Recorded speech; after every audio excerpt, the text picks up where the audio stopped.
Mr. President, thank you so much for joining us today on Leaders Talk. Well, one of the highlights of your visit this time to China is meeting with Chinese President Xi Jinping yesterday. So what are the major takeaways from this meeting? I think we can look at it from a broader context. And the broader context is the relationship between China and Eritrea. And it has developed to a strategic partnership on a number of issues. My meeting with President Xi Jinping is a continuation of that long-standing history of partnership, strategic partnership with China. Mr. President, this year marks the 30th anniversary of diplomatic relations between China and Eritrea. And during your meeting with Chinese President Xi Jinping, he quoted a Chinese proverb, 30而立, which means at the age of 30, one planted his or her feet firm upon the ground. So for you, how would you define these bilateral relations, and how do you think we can not only enhance the traditional political friendship, but also inject new impetus into the economic cooperation between the two sides? From our perspective, it's a historic mission of humanity. Why the People's Republic of China stood on the right of the Eritrean people to independence immediately after independence, 1949, is historic. Independence of nations and peoples, which is the foundation of any cooperation program, economic or otherwise. That is the foundation of the relationship. Now, it's not only Eritrea and China, but we work together to influence the emergence of a new global order, which is again a mission for humanity. And China still stands on the side of the peoples of the world. Eritrea, in solidarity with China, continues to uphold a mission for humanity. 厄立特里亚位于东非及非洲之角最北部，东临红海南段，毗邻苏丹、埃塞俄比亚、吉布提、沙特阿拉伯、也门等国，是一个风景秀美、文化多彩的国家，被誉为红海明珠。厄立特里亚作为连通红海和印度洋、亚洲和非洲的海陆交通要冲，是非洲之角地区的重要国家，也是古代海上丝绸之路的重要枢纽。中俄两国传统友好，始终相互信任、相互支持。2022年，习近平主席同伊萨亚斯总统将中俄关系提升为战略伙伴关系。今年是中俄建交30周年，当前两国政治互信持续深化，务实合作成果丰硕，在国际和地区事务中保持密切沟通协作。Over the past decades, both countries have stood the test of time and have shared will and vow. In the very recent conflict in Sudan, Eritrean government has provided assistance to the evacuation and transfer of Chinese citizens, and at the same time, Chinese people have also helped Eritrean citizens to evacuate from Sudan. So what is your take on this evacuation, and how do you see this mutual cooperation between the two sides in the face of crisis? Conflict erupted. It was out of the question that we need to have arrangements on doing this job. It's our commitment to our common cause, to work together. And in difficult times, like this sad situation we have in the Sudan, the cooperation between Eritrea and China is a natural phenomenon. I mean, Chinese in Eritrea or Chinese crossing from the Sudanese border to Eritrea have all the right to be supported, and Eritrea did its obligation in providing the support required by Chinese citizens who were trapped in the conflict in the Sudan. And similarly, China would do the same thing to uphold its moral obligation to support people under distress.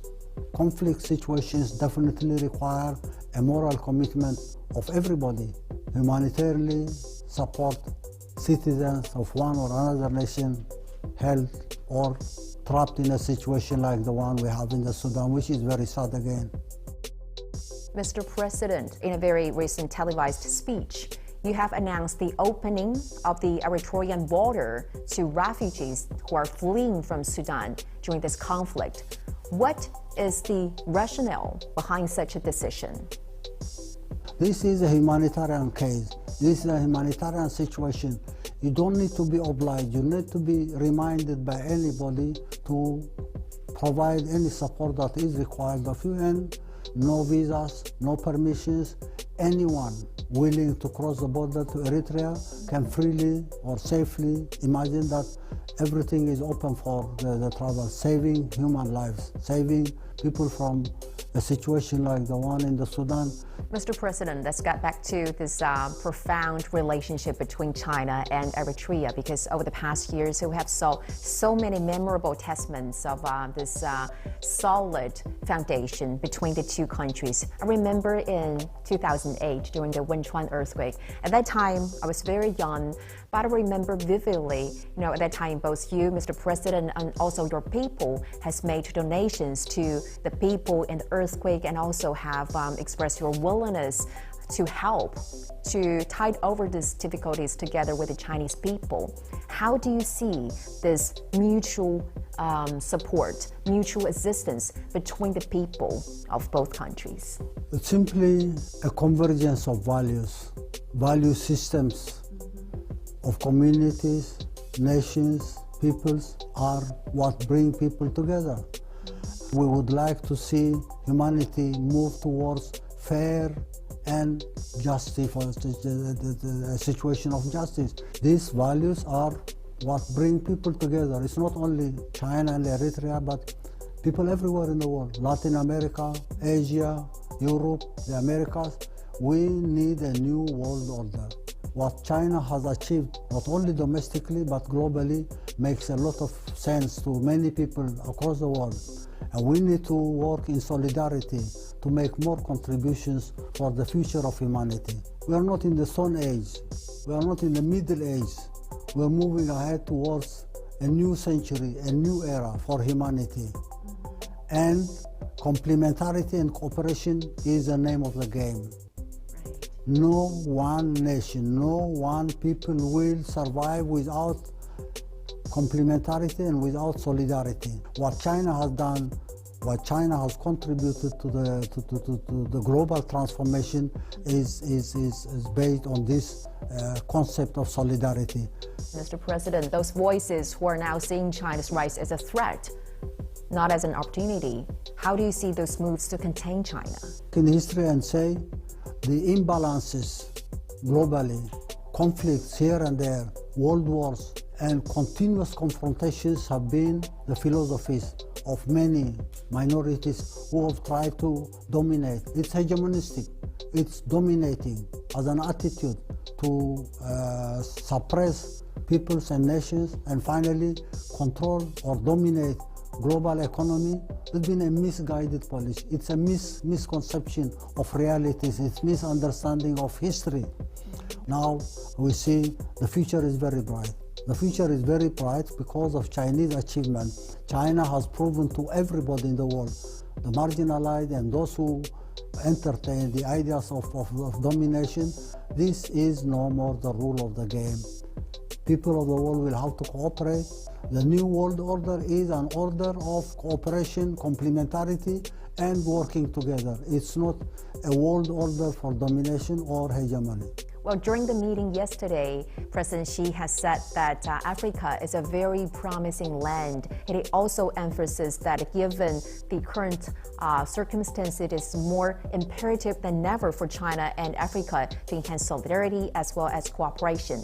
So, Mr. President, as the head of an African country, how do you think we can bring these bilateral relations between China and Africa to an even higher level?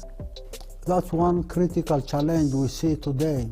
In spite of all the achievements, in spite of so many things happening globally, Africa remains to be a marginalized continent. Marginalized continent because of its economies. It's a subsistence economy. It's a very backward economy. You hear about famine here, famine there, conflict here, conflict there. All sorts of bad things are there. Now, Africa needs to be extricated from this state of affairs. How can Africa do it? It's the responsibility of the people in Africa. But definitely, Chinese contributions are very significant. For Africa to extricate itself, what China has done the last few decades in transforming the reality of Africa is only a beginning. And hopefully, the solidarity between China and Africa will create a synergy that will accelerate the process of extricating Africa from marginalization. Mr. President, in 2021, Eritrea signed a MOU with China on Belt and Road Initiative. Well, this initiative was proposed by China, but the benefits has been shared by the world. But at the same time, I think you've heard some of the different voices, especially from Western media, which accuse China of spreading the so-called debt trap. So what's your response to these claims, and how do you understand the Belt and Road Initiative? If there is any debt trap, it's the responsibility of those nations in Africa who have mismanaged their economies. You can't go back and blame China for any mishap. If you are planning an economy, if you have resources to mobilize, if you have goals to achieve in any area or in any sector, definitely you have to have the correct policies, and you have to have the institutional mechanism to implement this. China would be willing to support and help, allow governments to borrow money, but ultimately the management issue falls on the responsibility of the African side. Now, blaming China for debt traps is simply defaming the achievements and probably trying to create some rift between African and Chinese contributions in the solidarity that has achieved the economic development we see today. One of the worrying things for these hegemonistic forces globally is China working with Africa to extricate Africa from the marginalization that it exists today and move forward in solidarity with the peoples of Africa. If there are mistakes done by African government, debt traps will have to be managed by learning from mistakes and correcting the handling of the economies that have failed into this trap. Mr. President, Eritrea is heavily sanctioned by the United States and some other countries. What do you think are the implications of those sanctions? And now it seems there's a tendency for some countries to label some developing countries as undemocratic and then use them as excuses to impose sanctions. How would you respond to that? It's the sick mind of hegemonistic powers. It's sick because why impose sanctions? What is the legality of imposing any sanction? What is the morality of imposing any sanction on any nation?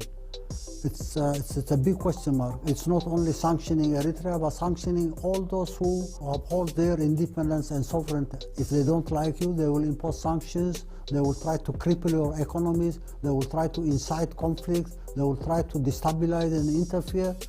And they have no moral or legal high ground to come and intervene or even impose sanctions on any nation. Eritrea has been a victim of this because for the last 80 years, they have had their own fancy ideas about dominating Africa by regionalizing Africa into influence or centers of influence. And everyone who disagrees with their philosophy and their sick mind will have to be punished. Punish and punish and punish. Demonize, impose sanctions. We're fed up of this stupid idea of imposing your will on others' sovereign and independent choice and trying to keep their economies and try to create the disruptions here and there. One of the reasons for trying to create a rift between China and Africa is to promote their own agenda of dominance. And anyone who disagrees with them will have to be punished. For us, it's been a long experience. We've been able to face this challenge, and in solidarity with our partners in Africa, with China, Asia, Europe, Americas, definitely this defunct idea to me will be history no matter of one decade. Mr. President, give us an idea about what kind of impact has those sanctions made on the development of your country and also the livelihood of your people. It's not deniable. It does disrupt economic development here or there. It cripples abilities here and there. But that's one of the challenges. It's an uphill struggle. You can't build a nation in a very smooth manner without their disruptions. Imagine the history of the Chinese people, where from they have come and where they are now and where they are going. The same thing for Africa. A major challenge for liberation of peoples, independence of nations, and ultimately economic development to change the qualities of life of them cannot happen without challenge. The damage done to our economy through these sanctions have been tremendous, but we say we have learned our lesson. It has made us more resilient and more determined to continue our struggle, endeavor to change the quality of life by improving our economy. The problem here is many Western countries, the States and also other countries, they're taking sanctions as the kind of solution to resolve, crises and issues. The advantage of that attitude, that Sikh attitude, is it has inspired people more committed to liberation, independence. I think you are a believer of what doesn't destroy you, only make you stronger, right? It does. I'd like to see everyone making his contributions in life. Your aspirations, your goodwill is your own emotional resource. But the fact that someone is coming and bullying you, someone is harassing you, someone is putting sanctions on you, is training you. It's a matter of getting the training in a negative manner. Ultimately, you become a full person. It's a learning experience for someone to go through these experiences. And you can't thank them definitely for their ugly attitudes, but definitely you have learned your lesson by going through the process of facing the challenge created by this dominating force. You have both sides of the coin. You have to see the advantage and the disadvantage. I could have done better without that, but I have learned a lot by their bullying attitudes and their sanctions that have crippled my ability to move forward. Mr. President, you share a very special bond with China because about 50 years ago, you spent 2 years studying here in the country. And I read from a book which depicted you as a 21-year-old young man, very tall, who doesn't talk much, kind of shy, but who studies very hard and think very actively. So how do you think that experience has influenced you?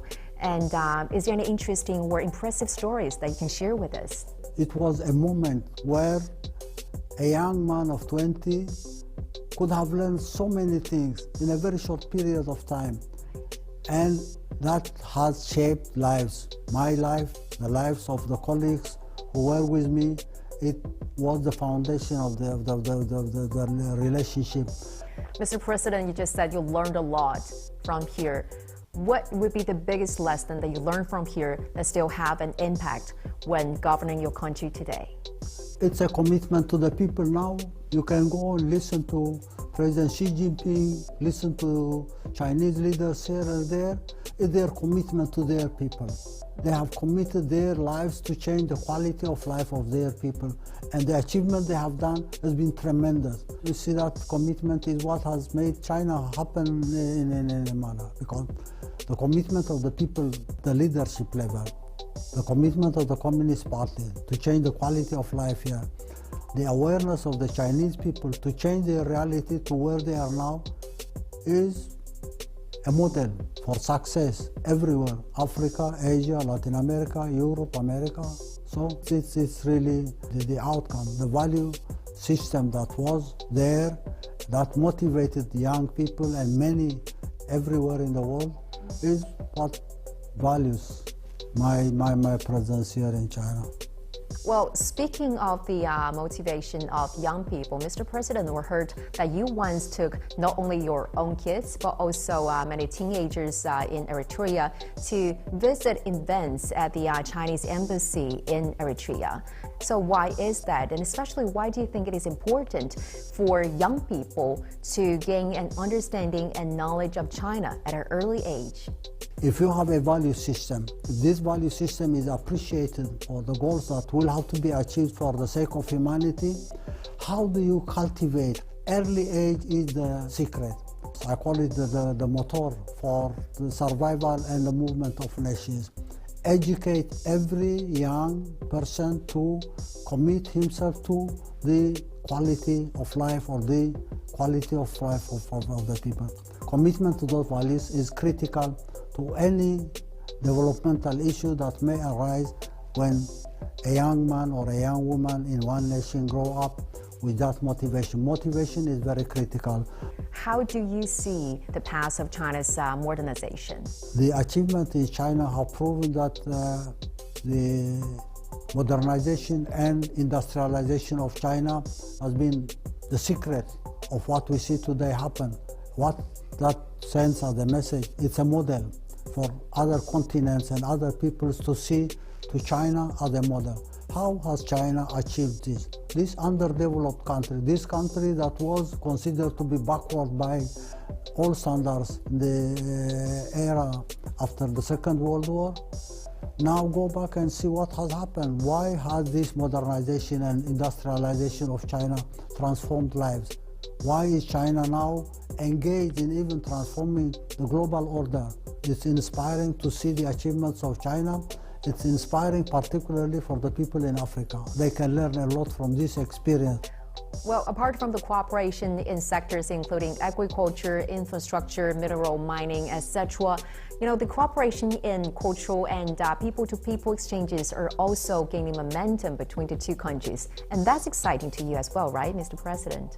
It's very comprehensive. It's comprehensive. It may involve a number of economic sectors: infrastructure, energy, water resource, agriculture, tourism.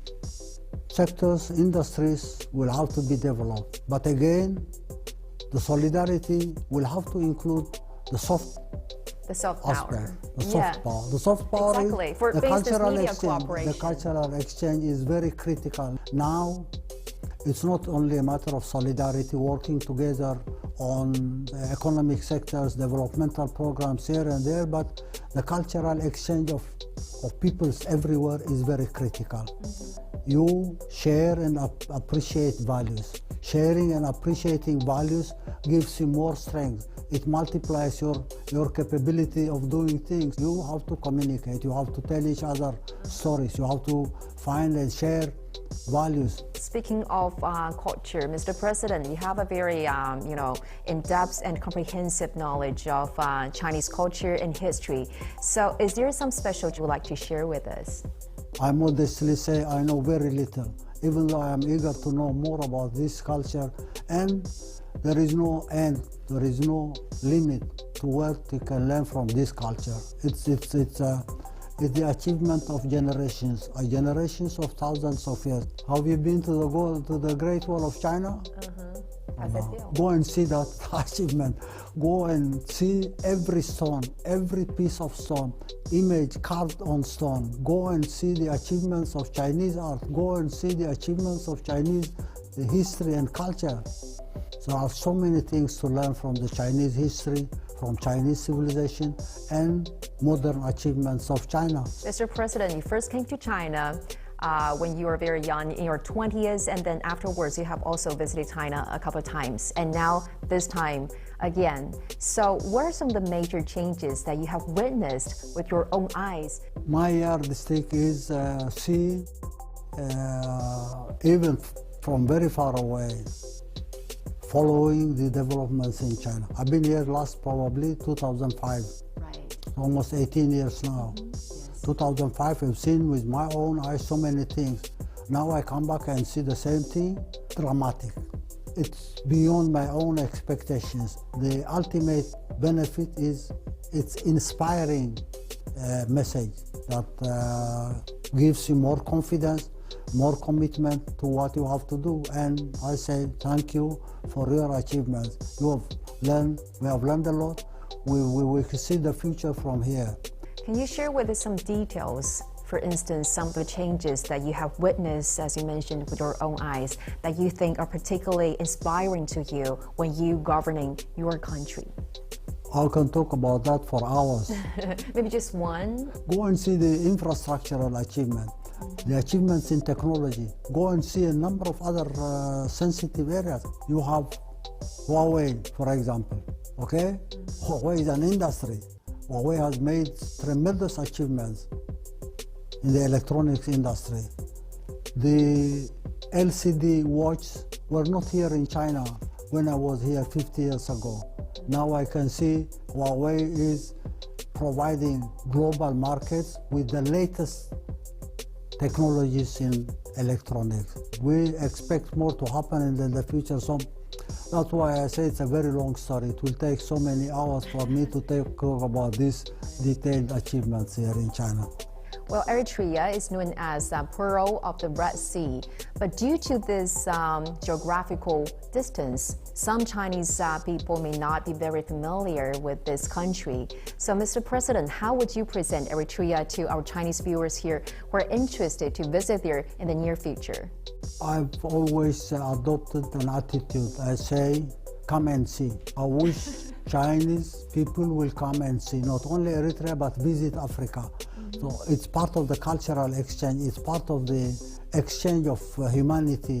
I would like to invite everyone to come and see, and then make your judgments. Well, hopefully, thank you so much for your invitation. Hopefully, personally, I could really visit Eritrea myself and to go and see. You have an open invitation to visit Eritrea. I will. Thank you so much for taking our interview. It was a great pleasure talking to you. Thank you.